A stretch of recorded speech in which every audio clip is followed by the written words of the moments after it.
Bon, là on va commencer par les échauffements. Pour éviter toute blessure, il est important d'échauffer les muscles et articulations qui interviendront dans l'exercice physique.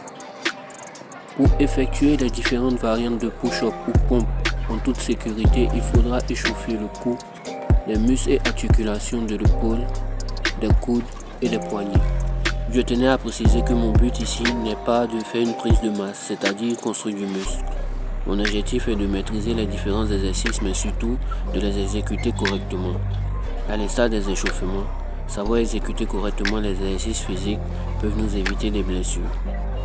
Il m'est arrivé de me blesser dans le passé au niveau des épaules, des poignets, des chevilles et à bien d'autres endroits car ma pratique n'était pas conforme aux règles de la discipline. Chaque blessure m'a obligé à abandonner pendant un long moment ma pratique sportive.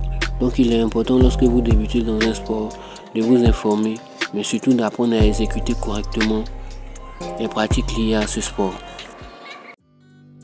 Là on est parti pour des séries de standard push-up, c'est-à-dire des pompes normales. 5 fois 20 répétitions. Après les 5 séries de standard push-up, on attaque les wide push-up, c'est-à-dire les pompes écartées, les pompes larges, 3 fois 12 répétitions.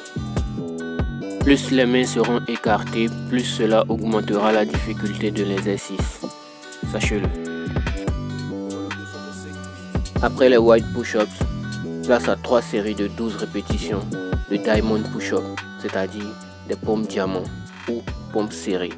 Ne soyez pas découragé si dans les débuts vous n'êtes pas capable de serrer les mains pour effectuer ces pompes. Avec du temps et de la pratique, vous serez capable de le faire. Après les diamond push-up, on s'attaque à 3 séries de 12 répétitions de incline push-up, c'est-à-dire des pompes inclinées. Augmenter le niveau d'inclinaison est un excellent moyen d'élever la difficulté de cet exercice. Il est très facile de reproduire cet exercice chez vous à la maison en vous servant d'une table ou d'une chaise. Après les incline push-up, on s'attaque aux elevated push-up, c'est-à-dire des pompes surélevées. On fait 3 fois 12 répétitions aussi. Personnellement, je préfère passer ce type de pompe à la fin de l'exercice, car ce sont les pompes les plus faciles à exécuter.